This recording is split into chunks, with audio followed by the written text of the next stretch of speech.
What's up, guys? This is Lucid, and today we are basically going to talk about sleep paralysis and whether it's a completely and utterly normal occurrence or if it's kind of like possibly something more than that. Because I don't want to say evidence, but certain cases suggest that it could be uh, more than just kind of like some scientific occurrence. So the most common thing, I think, the most common thing that people see is like, well, experience I should say, is someone laying on top of them, like literally like inches from their face, and it's like that's never happened to me. I've had it a few times, but that's never happened to me. But apparently that happens to like everyone, and that sounds So, horrible. something really interesting about that, and kind of just it it harkens back to history and mainly Europe, I think, is where this was kind of commonplace and kind of like a superstitious going around there. But it's called the old hag. Yeah, So the hag. basically, people would basically say like they saw old hag, which hag is basically like a witch that's bad, essentially, like a nefarious witch, or somebody like with a witch-like figure that's ill-intentioned. Yeah, and that does go way back, like that old hag, because I mean, there's so many depictions of that. Folklore, Yeah. That's very well-known folklore. So that kind of just tells you how long this phenomenon has been, and I think even incubus and succubus have some of their roots back to this phenomenon. Which, if you don't know what an incubus and succubus is, it's literally like demons that fornicate with you when you're asleep, pretty much. And so there's a million different types of things people see, but there's some common ones. Like there's some people have said they've seen people they know in real life, which, like, I just heard about that recently. Apparently that's something that people commonly see, but I'd never heard of that until recently. But that sounds really creepy too, because it's like someone just like standing in your room or something. Like, that's super weird. And then sometimes people see. Sorry, it's basically just like any supernatural experience, really. I mean, I think like that goes beyond just sleep paralysis. Like, that phenomenon goes beyond just sleep paralysis. Like, I kind of agree with that, because, like, I mean, I don't know. I feel like it's some sort of, like, I don't have the answers, but I feel like there's something to it, because why is it literally a negative experience every time? Like 10 times out of 10. Like, I've never heard of anyone seeing something positive or neutral. Well, I've seen some. Actually, no, I've heard people see something neutral, but it's never something like good. Well, here's why I think that is in literal sleep paralysis and like kind of the basics of what we're talking about. So we kind of didn't even explain the phenomenon. Yeah, I probably should have did that. Is essentially a phenomenon where someone will be, I believe they're asleep, but they're like not in the REM cycle. Does that sound correct? I think it's when they are in the REM cycle. Okay, so it's when they're in the REM cycle and they wake up, and basically you are dreaming, but you're awake, and you basically can't move, and you're pretty much restricted. Like, you're in paralysis. That's why they call it sleep paralysis, because you're in paralysis, essentially. And can't move. You literally cannot move. Do anything. And I think that's part of it, too, is, like, some people have to, like, snap out of it. What if it is just a very, very vivid dream that is pretty much, it's so vivid that it's pretty much indistinguishable from reality, and when you snap out of it, that is actually you fully waking up, and like you, like, basically being awake. Yeah, but that brings me back to my question, though. Because they say, it's you essentially dreaming while you're awake, but why would it never have any sort of like positive thing that you see, like, or something that's just like not absolutely horrifying. That's what makes me think there's more to it, but you know, I don't know. It's a really weird thing. Because, you know, dreams are, you can have all kinds of dreams, neutral, good, bad, like horrible, great, like it varies, but sleep paralysis is literally always just horrible. Well, here's the thing. How can, in any way, can being paralyzed and not being able to move while anything, even if it was the most innocuous, like benevolent thing in the world, like the most benevolent, peaceful thing that you could ever think of. But if it's walking toward you or standing there in a dark room and you can't move, it's not going to feel that way. Yeah, that's true. That is true. It's kind of like because that can basically make anything seem like a negative thing, I guess. Yeah, I mean that's kind of what I was alluding to. You know, like you pretty much are have a ultimate feeling of helplessness right there. Yeah. You know, and that's one of the hardest. Like, I don't know if like helplessness is like an emotion. I don't know what you call it. Like, ideal or state of being. Like, you know, that's worse than being scared. Yeah, for sure. Okay, I'm scared, but like to be basically helpless. I mean, that's like fear times 1,000. Yeah, because you know you can't do anything about it. I mean, there was the one time, the most vivid thing, one that's ever happened to me. I had, so basically, this was like 2-3 years ago or something. So I woke up and couldn't move, and then I saw like a woman in a kimono, basically, and it was basically this. I know you don't know this character, but it was basically the spitting image of Kazumi from Tekken, and I'll put a picture of her up for those on YouTube, but it's basically a woman in a kimono, and it looked identical to her. Like, I could kind of see her face, but it was mostly dark because obviously the room is dark, but it was basically identical to her. I'll send you a picture of her, and she was walking toward me and like reaching her hand out to me, like as if she wanted something, or as if she was like giving me something. I don't know. It was really strange. And what was also weird was that I was playing a lot of Tekken at the time, like with friends and stuff, because that's just what I was doing at the time. So maybe I was just over like thinking about Tekken so much that I like induced a Tekken hallucination on myself or something. But that's what happened, and it was really bizarre. Yeah, I guess it would depend on like how it's viewed and portrayed, kind of, because like how many people. So that was basically like you were experiencing something on a pretty regular basis. So then you basically experienced that in a dream. But how many people are just dreaming of like just random figures, like, you know, random ambiguous things like that, you know? I would think not that often. And that's something that kind of makes me wonder, like, how much is there to this, and like just kind of wondering in general why it exists, and you know, and whatnot. Yeah, it's really strange. And I had another one where, you know, this has happened to me more times than not. I've had it where I didn't see anything, and I just heard stuff. Has that ever happened to you? I mean, I wake up and toss and turn and like wake up like multiple times throughout the night. So I think sometimes stuff like that happens where I do just kind of hear stuff and then I'm like half asleep kind of a thing. But right. Nothing exactly like that. Yeah, but so people typically talk about them seeing stuff all the time, right? I've had it like literally like 4 different times where I did not see anything and I just heard things like in my room or in my house, which is arguably creepier in my opinion, because if you don't know where something is, I don't know, something's really creepy about that.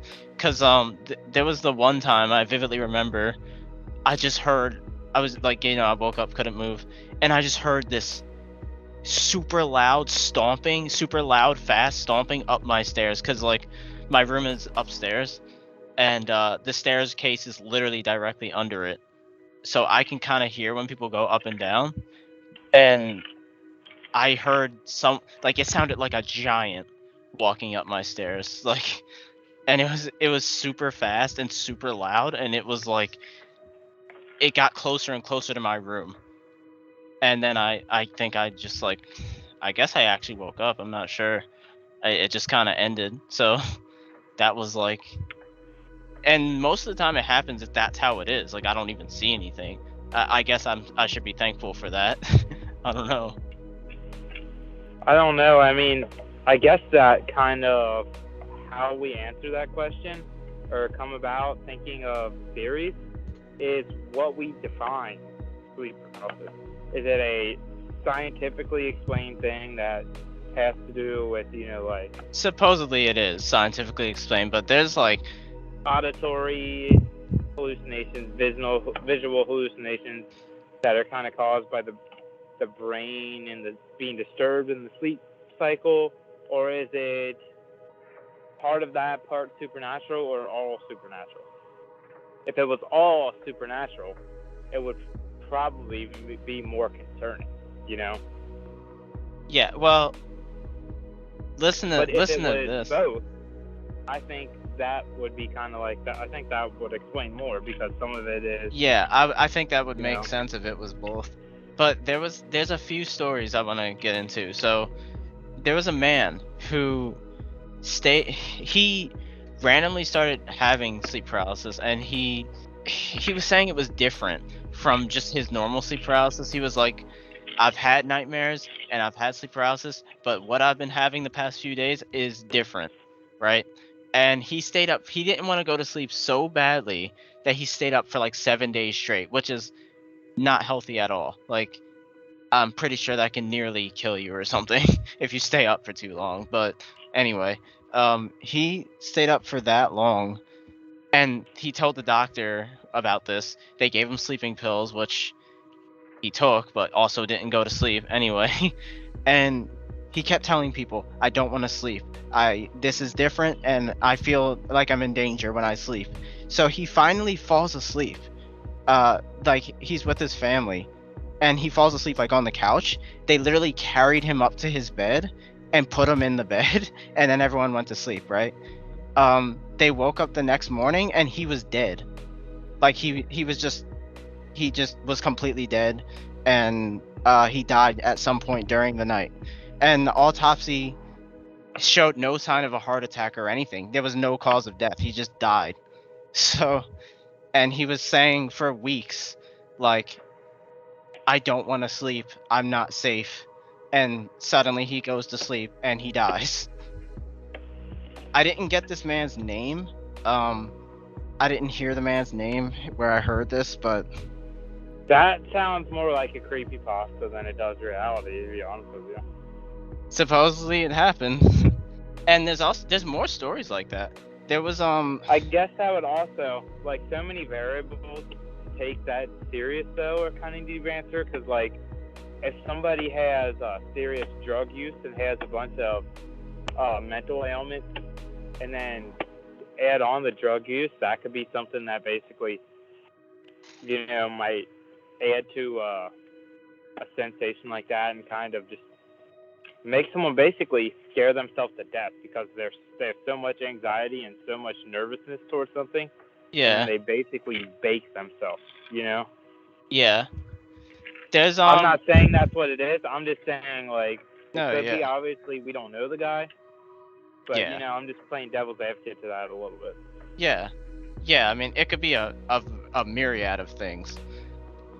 But there's more stories of people that died.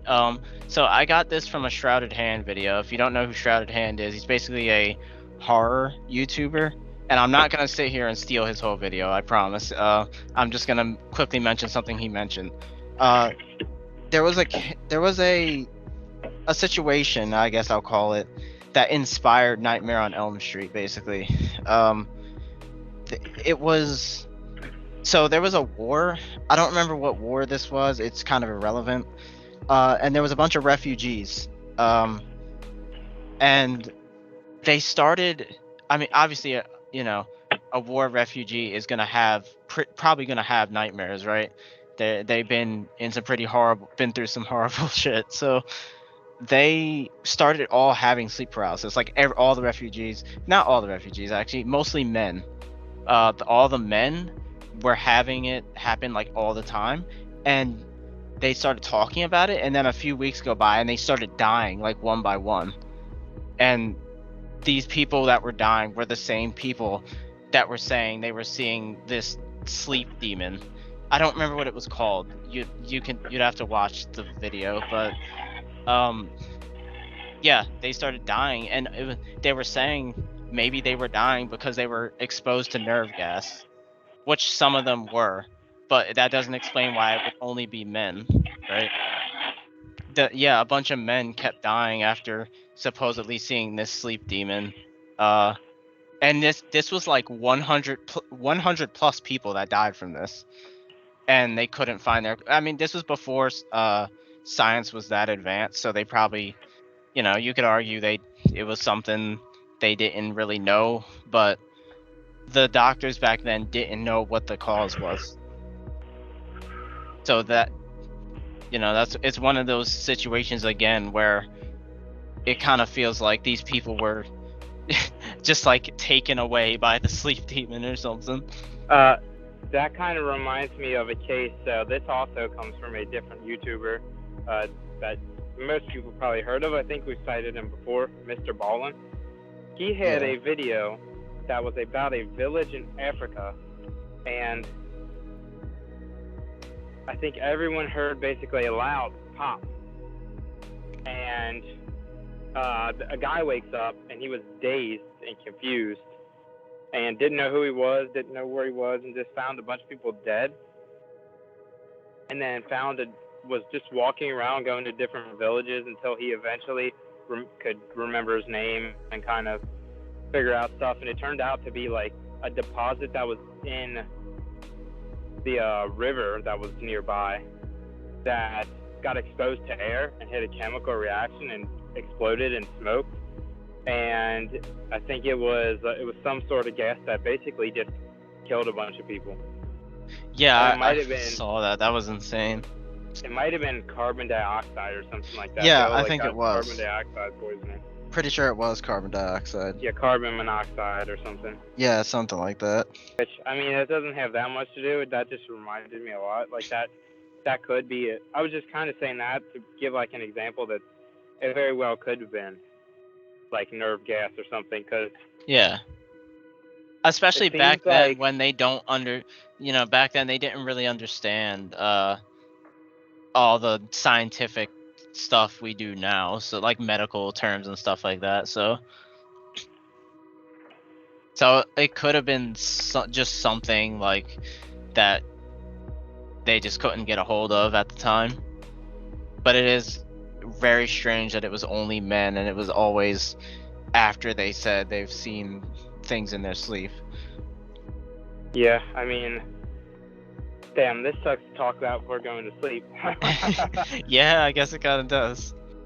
I would say this, and kind of circling back to a potential explanation, is like it seems when people get different types of poison and like different kinds of sickness, and it forces them to have like experiences from it, usually those experiences between people are like somewhat typical or like comparable, it seems like. Yeah, right. I don't know if you found that to be true. I feel like that's kind of true from like just my experience seeing stuff and reading and kind of listening in. Yeah, stuff I would like agree with that. Yeah. Yeah, these ones that these stories that have like they kind of suggest that like there's actually some danger in this that actually terrifies me. Yeah, like, I don't like the idea of that at all. Imagine thinking like what you're seeing during sleep paralysis can actually kill you. Like that's like the scariest thought ever. And I have one more story about that. So I'm probably not sleeping tonight, and neither are you. But I'm sleeping, but it's gonna be rough. all right, so there was a woman. I think this was pretty recent. I think this was also in Shrouded Hands video. Um, there was a woman that saw something crawl on her bed or something, and she didn't see what it was. I don't think, but it. I think it was, or maybe she did. I don't remember. Basically something crawled on her bed, and it literally put its claws, because it had claws or something sharp like teeth or claws or something like that, into her stomach, and she felt pain. In like at least what she thought was pain in real life, but she's in sleep paralysis, so who knows if the pain's real or not. And she wakes up, and she actually does have immense pain, and she goes to the doctor, and it turns out her appendix exploded for some reason. I don't know how dangerous that is. I'm pretty sure she survived. But yeah, I think appendicitis can be dangerous if it's not like checked out, and someone has it for a little bit and doesn't know, and then because then like you have just a bunch of infection and shit setting in for something exploding in there. Yeah, right. Yeah, and I was thinking, like, I'm not saying this case is specifically paranormal, but I was thinking, like, okay, maybe she has some underlying thing that was gonna happen anyway, right?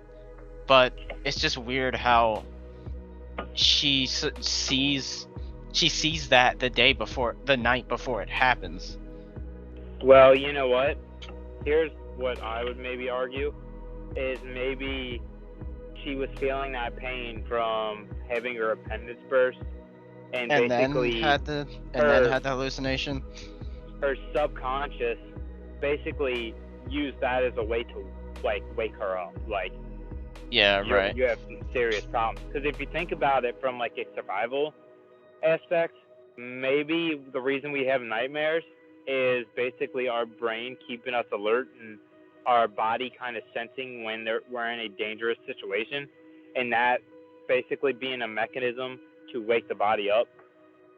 Yeah. Because you basically wake the mind up, so you wake the body up, and it's kind of like a survival tactic from, when we were still just trying to survive. I was actually thinking that same thing. I was thinking, like, maybe there's some like subconscious thing that's like putting images together to make it make sense or something, like while we're asleep, because that's the only way they can make it, like, get it to our attention while we're asleep, if that makes sense. So I was thinking that, but that's still very creepy. I don't know what's up with it, but it's a very creepy situation. I mean, like, scratches and hives being on your body and shit like that, I think that's like pretty normal, because I'll look on my back and have like scratches on it, and look at my like shoulders or my chest, and there'll just be random like scratches on it, like pretty frequently. Yeah, I had that for like a small short period of time, and then it went away, and it never happened to me again. I don't really know why, but I mean, it's been something. It's always kind of inconsistent for me. Like, really, that I'll just have random scratches and shit on it. That's interesting. And people will be like, "Oh, you got a bunch of scratches on you," and like, "What's going on? You all right?" And I'm like, just tends to happen. I don't really have a good reason for it. Yeah, I actually don't even know. Maybe it has something to do with allergies and kind of like just maybe out right there. Yeah, possibly. I'd say so.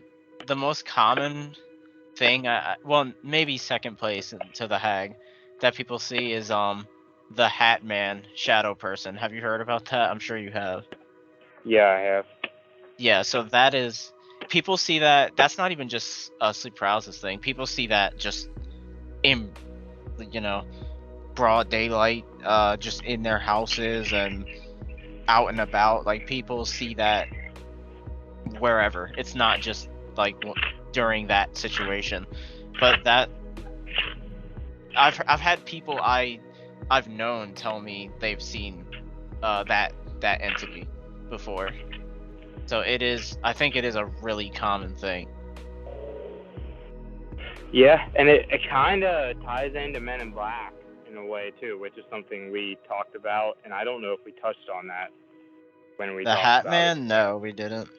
Which, I mean, I've heard that even connected to Men in Black lore a couple of times. Yeah, and I'm honestly, I don't know what to think about stuff like that, because what would be causing literally thousands of people to see the exact same thing? Like, what mental kind of chemistry would be happening to make so many people just hallucinate the same exact thing? I think that this is just kind of like folklore, like modern day folklore, and kind of just connecting, because you hear stuff like with folklore and all those different customs and people believing kind of things that we consider as outlandish and have an outlandish custom, yet they thought about all that stuff and all had very similar experiences. And Yeah. at that point, people would not have any reason to doctor any of their experiences, because like there's not an easy way of communicating with a broad, you know, group of people. You pretty much only talk to local people, or you'd be sending Right. letters, That's or true, you'd be yeah.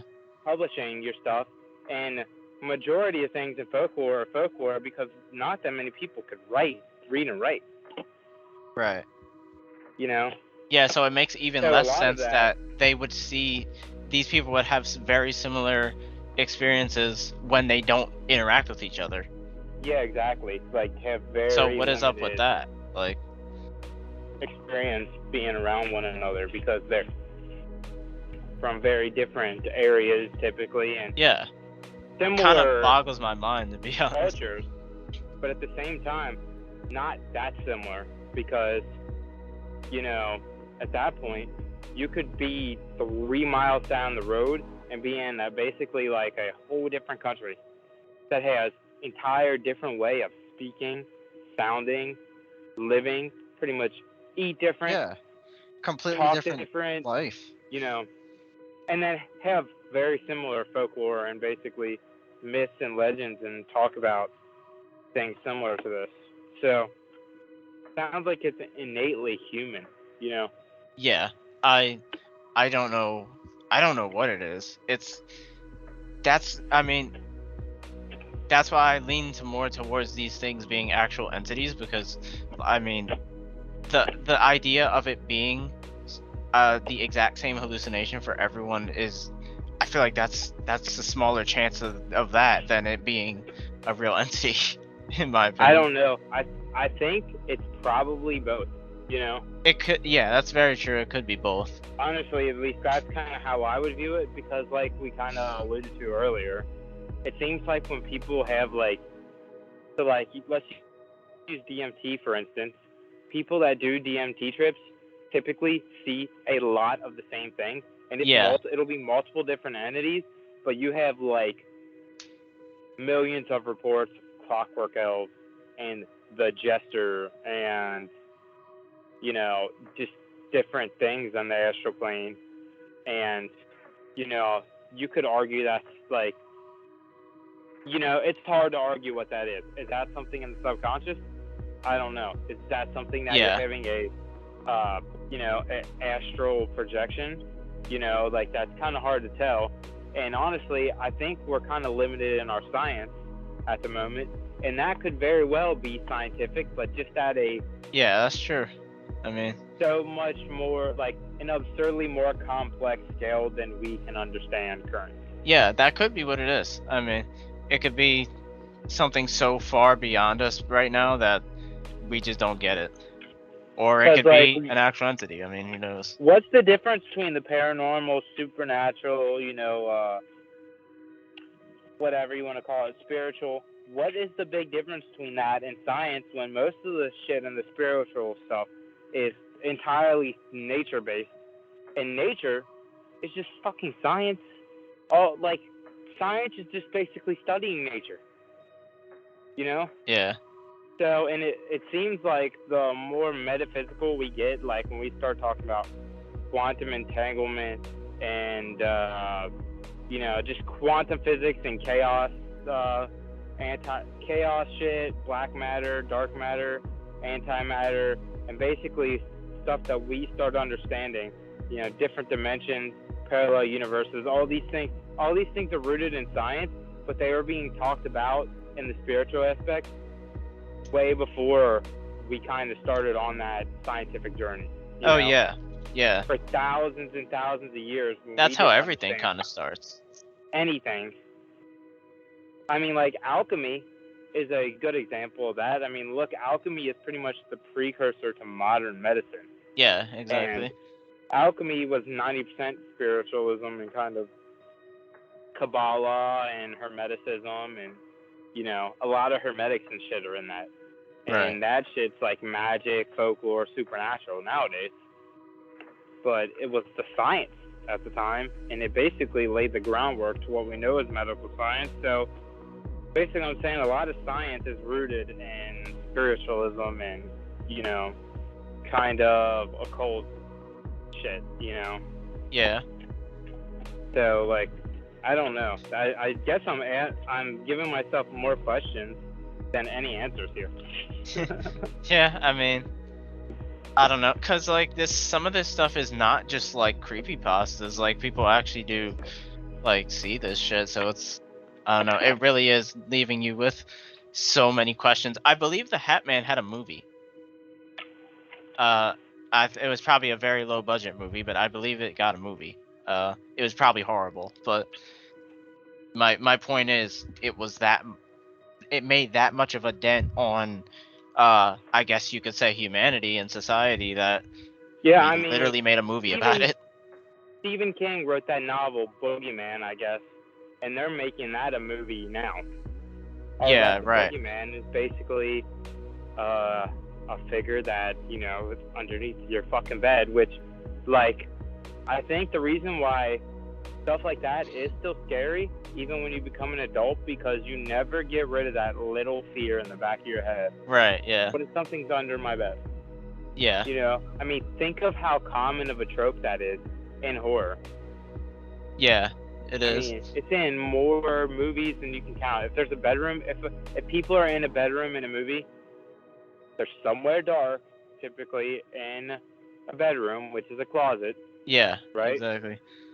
And there's typically a bed with a space underneath, and that's pretty much a common thing, that something is underneath your bed, or I mean, look, there's even Pixar movies about it. Yeah, I mean, it's a super common trope. There is literal children's movies. There's like 3 or 4 children's movies that I could think of that is basically the main premise. And that is kind of hand in hand with sleep paralysis, if you think about it. A lot of that stuff coincides, takes on very similar roles, I'd say. Yeah. So you've had several experiences, right? Yeah, I'd say probably like 4 or 5 times it's happened to me, like, ever. Like, it's not often, but like now, sometimes it happens. Looking back, did you have an innate fear and like just sense of dread when it was happening? Do you remember how you feel when it happened? Yeah, I mean, the footsteps thing, definitely, and the woman in the kimono was also, like, actually with that one I wasn't sure if I should be scared or not. Like, I feel like it started out not scary. I was like, it's just a woman. And then for some reason she started walking toward me and reached out her hand, and I was like, just got incredibly uneasy and scared. So yeah, I basically was. I can't really remember the other ones that have happened to me, but I know I've had it more times than twice.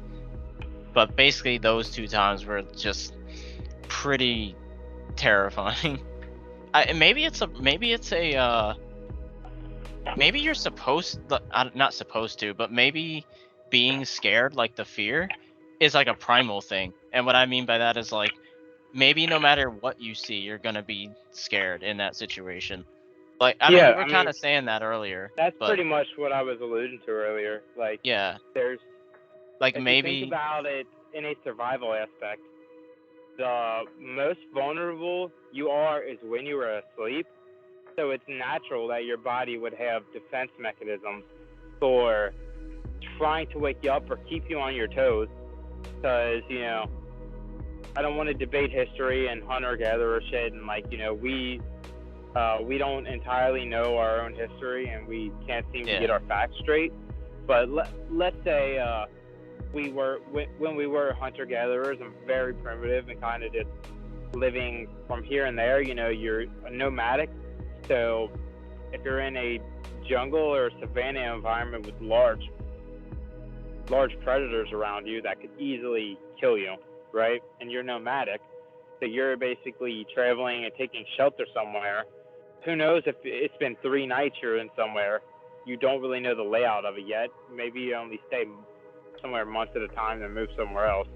When you first start, it's going to probably, your survival instincts will be kicked in the whole time. Yeah. Until you learn the layout of the area. Because what if you and your group was somewhere for 3 days and it was actually like a big cat's habitat and somewhere that they hunt at night, and then they smell you and, you know, you're a sitting duck. So, like, we have to have ways to kind of trigger ourselves awake, I'd say. Yeah, I think that makes perfect sense. Just, I mean, your brain is just like, you are helpless and you need to not be. So, yeah. But like we kind of alluded to, that really doesn't explain the familiarity and similarness of a lot of these cases. Yeah, it doesn't. I mean, it's kind of hard to, like, it's inherently disturbing, and I think that's kind of why maybe people are so drawn to it, and why, like, it's probably more of a phenomenon than it used to be, just because people hear stuff like this and then they start thinking, and, you know, your mind is very powerful. Your mind is very powerful. So, you know, if you're just continuously thinking about something, you know, fuck around, it might end up. Oh yeah, that can definitely induce things. I mean, I know for a fact, if you have something on your mind, like, very often, you can definitely induce, like, whether that be a hallucination, a dream, a nightmare, like, it can definitely do that. That's happened to me before. I think that's happened to everyone, to be honest. Yeah, I mean, we talked about tulpas, and that's essentially, you know, that. Yeah. Yeah, so, I mean, that's basically the big question, is why are they all so similar? I mean, I'm sure there's things people have seen, like the thing where people say they've seen people they know. That shouldn't be creepy in theory, but to me that sounds terrifying. I think that sounds worse, because think about, like, people like Jordan Peele that made these different horror movies recently, kind of playing on that. Yeah, like people you know, but they're not actually them. And yeah, then it kind of is. That is horrifying. What was the one? This Is Us or Us? Us. It was just called Us, I believe. I mean, that's kind of playing on the doppelganger trope. Yeah, that's a scary concept. Imagine there's actually a phobia, a real life phobia, where you think your parents are replaced with something or someone, and that sounds so scary to me. Yeah, I mean, that's, I guess, a reality for some people that have, you know, unfortunately. I mean, that is terrifying. And how do you go on with your day to day? I mean, that's kind of like the Truman effect. You know, if you feel like everything in life has been fabricated and everyone is out to get you. Oh yeah, you're the butt of the joke. That could make you lose your mind. Yeah, I mean, how do you function? You probably don't. Yeah, not well. You probably don't. And I really feel for those people. And yeah, I mean, I don't even know how mind is a very fickle thing. It's crazy how we study this shit so much yet still. And we have still don't no know anything. clue, even a little bit. Nothing. Yeah, I agree. I don't think we know literally. We probably know 1% of everything that has to do with our minds in all reality. Because like we don't know what causes anything for the most part. Like say, something like that phobia. Like how could that even develop over time? You know, like something like that. Does that just spawn in? Like it just appears? Like I just don't get it, and I know scientists don't get it either. So Yeah, it's crazy to think about just how little we know about the mind and just how much guesswork it is anytime we're talking about it. It's yeah, just mad a lot of guesswork. And that is what you experience reality through. So that's kind of something that I wish you would think that we would have a better kind of understanding of, and like, you know, be able to figure that out a little more, you know? Because like that's a massive part of how we experience reality is based on our perception and on our mind. Yeah. You know? All right, well, thanks for listening. Hopefully you can sleep after listening to this. I hope all 200 of you can sleep well after listening to this. All right, well, as always, thanks for listening, and sweet dreams. Yeah, I mean, sweet dreams is right. Hope you guys enjoyed, and we'll see you guys next time. Peace.